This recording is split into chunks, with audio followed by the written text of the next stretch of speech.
یہ بھی بات تھی کہ فوجی افسر مارے گئے تھے، یہ بھی بات تھی کہ اس افسر کو فوج نہیں مارا تھا، یہ بھی باتیں آ رہی تھی. ہاں میری پوری بات سن لیں.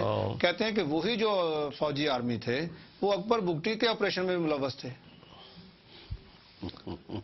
آپ کے علم ہے یہ بات؟ دیکھیں اگر یہ بات یہ تمام سنی سنائی باتوں کا واحد حل ہے جناب مشرف صاحب کی پاکستان میں آمد. ہم ان کو الوداع وہ خیر مقدم الوداع کرنے والے تو پیپلز پارٹی والے تھے گارڈر. ہم ان کو خیر مقدم کرتے ہیں کہ وہ تشریف لائیں، سیاست میں حصہ لیں، اپنا موقف پیش کریں، جو ان پہ معاملات ہیں ان کو فیس کریں، فیس بک پہ نہ جائیں، عوام کو فیس کریں. ختم ہو گئی بات. حافظ صاحب یہ کوئی متنازع بات ہی نہیں ہے. متنازع بات نہیں ہے. آپ ان کو ویلکم کریں گے.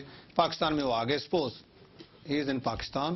اب وہاں پہ پارلیمانی نظام جمہوریت جو ہے وہ پارلیمان ہے، صدارتی نہیں ہے کہ وہ ایک بندہ جا کے کوئی کمپین چلا لے ووٹ لے لے گا، وہ نہیں ہے.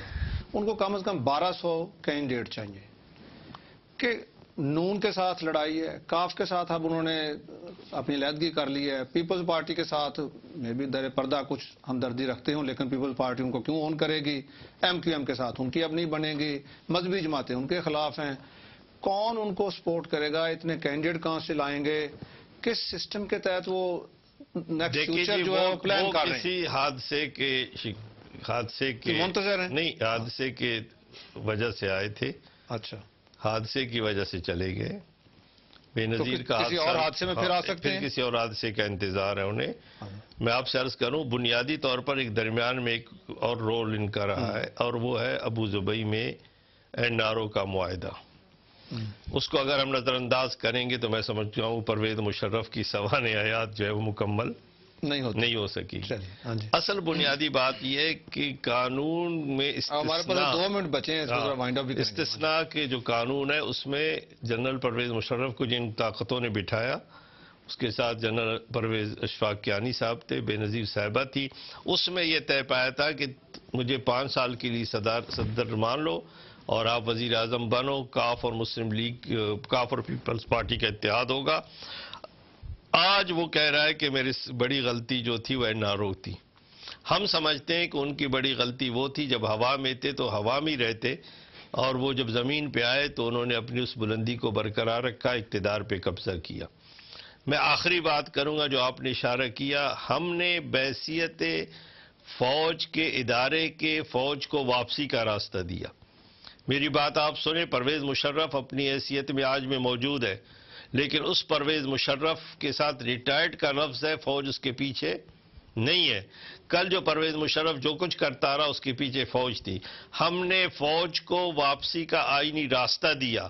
آج بھی میں کہہ رہا ہوں کہ اگر پرویز مشرف اپنے اس وعدے کے مطابق وردی اتارتے تو شاید ان کا یہ حشر بھی نہیں ہوتا اور مستقبل میں جو ان کا حشر ہونے والا ہے اس سے وہ بچ جاتے. لیکن میں ایک سیاسی ورکر کی حیثیت سے کہوں گا اپنے دوستوں سے بھی کہ ہم بالکل اس بارے میں کوئی نہیں، ہمیں کوئی خوف نہیں ہے، اللہ سے ہم ڈرتے ہیں.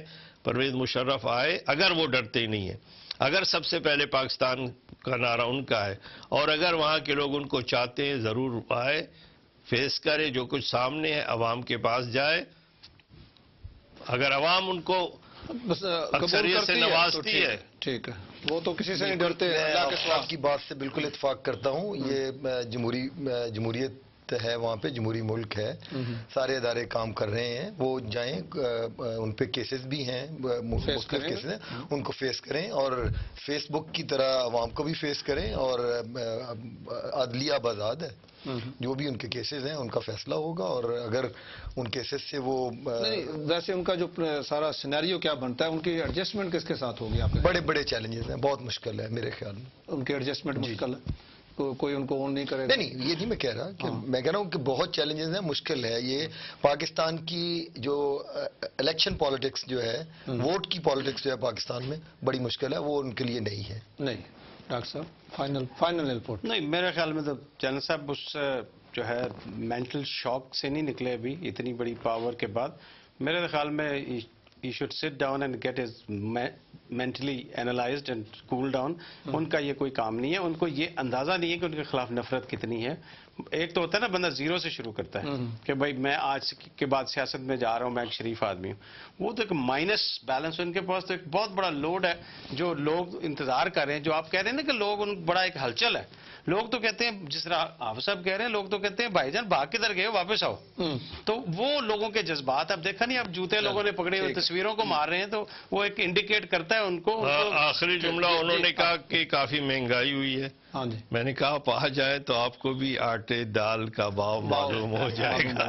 ٹھیک ہے ناظرین, آج ہم نے جنرل پرویز مشرف کی سیاست میں آمد پہ کیا اثرات ہوں گے پاکستان میں, وہ ایسا کون سا نیا انقلاب لے کے آئیں گے جو 9 سال میں نہیں لا سکے, جس سے عام آدمی کی زندگی میں ثمرات آ جائیں گے. یہ ایجنڈا انہوں نے دیا نہیں, لیکن حافظ صاحب کی طرح چوہدری صاحب اور ڈاکٹر صاحب اس بات پہ صاحب اور میں بھی متفق ہوں کہ وہ بطور پاکستان میں آئیں, اپنی سیاست کریں, مقدمات کا سامنا کریں, پھر عوام کے پاس جائیں. اگر عوام انہیں ووٹ دیتے ہیں تو پھر ہم سب کو یہ ہمارا حق ہے کہ ہم ان کو تسلیم کریں, ایک بار پھر ان کو اقتدار میں بٹھا دیں اور پھر ان کو فیصلے کرنے دیں.